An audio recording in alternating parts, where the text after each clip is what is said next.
নমস্কার, আমি doctor Ambar Konar, MBBS MD physical medicine and rehabilitation.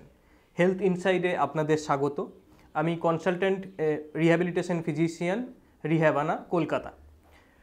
প্রথমেই আজকে আমাদের আলোচনার বিষয় হচ্ছে PMR বা ফিজিক্যাল মেডিসিন অ্যান্ড রিহ্যাবিলিটেশন কী। মেডিকেল সায়েন্সের এই বিভাগটি সম্পর্কে অনেকের ধারণা হয়তো কম, অনেকের হয়তো ধারণা নেই, অনেকে বিভ্রান্তমূলক ধারণা বশবর্তী। PMR জিনিসটি মেডিকেল সায়েন্সের একটি স্পেশালিটি সাবজেক্ট, যেটি সেই জিনিসগুলোকে অ্যাড্রেস করে যেগুলো আমরা এই ভিডিওতে আলোচনা করব।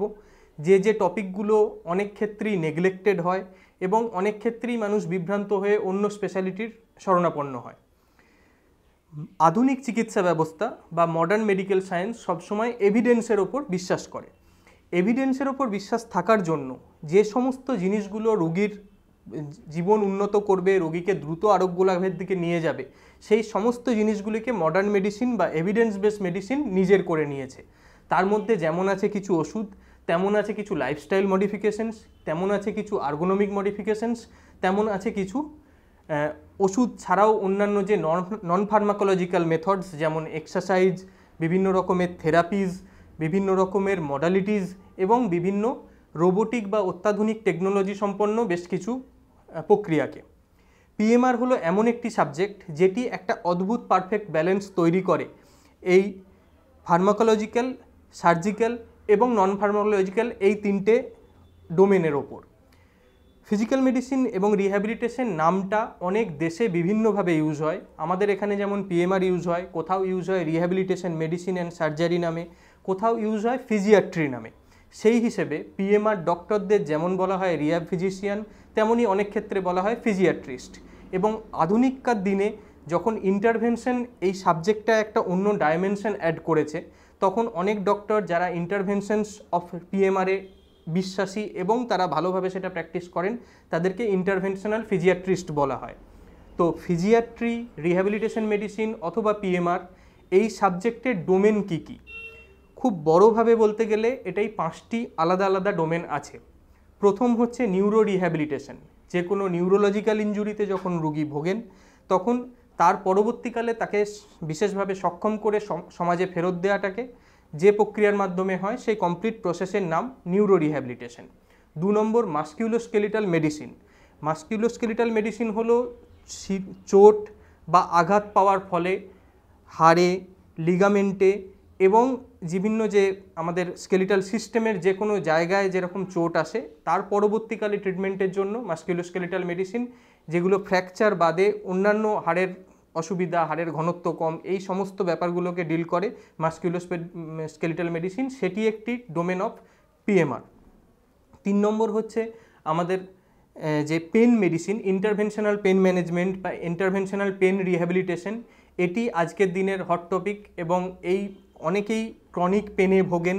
বিভিন্ন রকম কোমরের ব্যথা, পায়ের দিকে চিনচিন ব্যথা, হাতে পায়ে নিউরোপ্যাথি বা র্যাডিকুলার পেনস যেগুলো হয়, সেইগুলোর সেই পেন ম্যানেজমেন্টের ব্যাপারটাও একজন PMR ফিজিশিয়ান তত্ত্বাবধানে চিকিৎসা সম্ভব। 4 নম্বর হচ্ছে যে কোনো স্পোর্টস মেডিসিন রিলেটেড যে ব্যাপারগুলো। স্পোর্টস মেডিসিনে আলাদা একটি স্পেশালিটি অনেক ক্ষেত্রে, কিন্তু আমাদের দেশে স্পোর্টস ফিজিশিয়ানের সংখ্যা খুবই কম এবং স্পোর্টস মেডিসিন এবং PMR অনেক ক্ষেত্রেই অঙ্গাঙ্গিভাবে জড়িত। সেজন্য স্পোর্টস রিহ্যাবিলিটেশন একটি অন্যতম গুরুত্বপূর্ণ ডোমেন PMR-এর ক্ষেত্রে। 5 নম্বর যে বিভাগটি, সেই বিভাগে অনেক রকমের রিহ্যাবিলিটেশন, অনেক সেগমেন্টে, অনেক সুপার স্পেশালাইজেশন সেগমেন্টের একটা পার্ট হচ্ছে রিহ্যাবিলিটেশন, যেটি একজন ফিজিশিয়ানের তত্ত্বাবধানে অবশ্যই করা উচিত। যেমন তার মধ্যে একটি rheumatological rehabilitation, ankylosing spondylitis, rheumatoid arthritis, এই সমস্ত পেশেন্টের ক্ষেত্রে অনেক ক্ষেত্রে হাড়ের ঘনত্ব কমে যায়, প্রাথমিক রোগের জন্য অনেক ডিফর্মিটি আসে এবং সর্বোপরি রোগের পরিমাপটি, যেমন রিউমাটোলজিস্টের ট্রিটমেন্ট প্রয়োজন রোগের পরিমাপ কমানোর জন্য, তেমনই মাস্কিউলোস্কেলিটাল যে কমপ্লিকেশনগুলো হয় সেগুলোর ট্রিটমেন্টের জন্য একজন রিহ্যাব ফিজিশিয়ানের গুরুত্ব অপরিসীম। এবং তাছাড়াও অন্যান্য সুপার স্পেশালাইজড সেগমেন্ট আমি যেগুলো বলছিলাম, যেমন কার্ডিওপালমোনারি রিহ্যাবিলিটেশন, পেডিয়াট্রিক রিহ্যাবিলিটেশন, যে সমস্ত শিশুরা সেরিব্রাল পলসিতে আক্রান্ত অথবা অটিজমে আক্রান্ত, তাদের ক্ষেত্রে তাদের যত দ্রুত সম্ভব মাইলস্টোনগুলো অ্যাচিভ করার ক্ষেত্রে এবং তাদের অন্যান্য কমপ্লিকেশনসগুলো প্রিভেন্ট করার ক্ষেত্রে রিহ্যাবিলিটেশনের গুরুত্ব অপরিসীম। এবার আমরা আসি যে কোন কোন ক্ষেত্রে পেশেন্ট সরাসরি রিহ্যাবিলিটেশন ফিজিশিয়ান বা ইন্টারভেনশনাল ফিজিয়াট্রিস্টের কাছে যাবেন।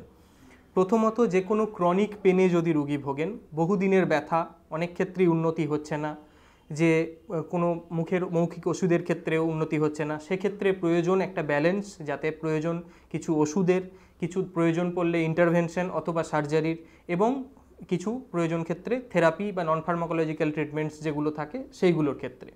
2 নম্বর ব্যাপার, নিউরোলজিক্যাল ইনজুরির ক্ষেত্রে, যখন স্ট্রোক বা পার্কিনসন্স বা স্পাইনাল কর্ড ইনজুরি বা ট্রান্সভার্স মাইলাইটিস এই সমস্ত রোগীর ক্ষেত্রে যখন রোগী এগুলোয় ভুগবেন, তখন নিউরোলজিস্টের ওপিনিয়ন যেমন নেওয়া হবে, তার পরবর্তীকালে তার দৈনন্দিন জীবনে স্বাভাবিকভাবে ফেরানোর জন্য প্রয়োজন কিছু অ্যান্টিস্প্যাস্টিসিটি মেডিসিনস বা ব্যাক্লোফেন পাম্প, বোটুলিনাম টক্সিন ইঞ্জেকশনস বা স্প্যাস্টিসিটি রিলিভের অন্যান্য কারেক্টিভ মেথড, সিরিয়াল কাস্টিং, এই সমস্তগুলোর ক্ষেত্রে আপনাকে গাইড করবেন একজন রিহ্যাবিলিটেশন ফিজিশিয়ান, এবং তিনি আপনার সাথে বসে এবং আপনার বাড়ির লোকের সাথে বসে একটা রিহ্যাব গোল সেট করবেন এবং সেই অনুযায়ী আপনাকে দৈনন্দিন জীবনে ফেরানোর আপ্রাণ চেষ্টা করবেন।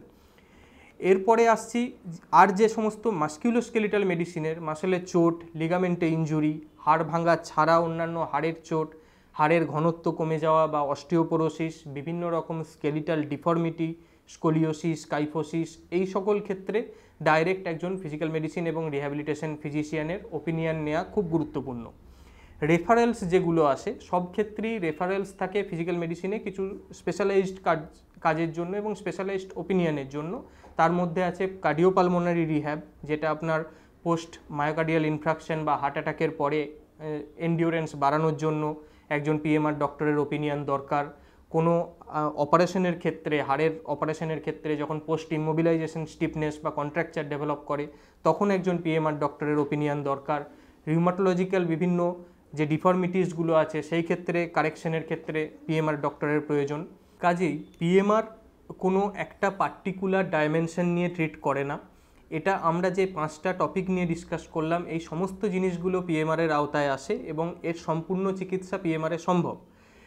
পিএমআর শুধুমাত্র কোনো থেরাপি নয়, কোনো মডালিটিস নয়। একজন রিহ্যাবিলিটেশন ফিজিশিয়ান আপনাকে এই সামগ্রিক প্রক্রিয়াটি সম্পর্কে গাইড করতে পারেন এবং আপনাকে একটা রিহ্যাব গোল সেট করে দিতে পারেন।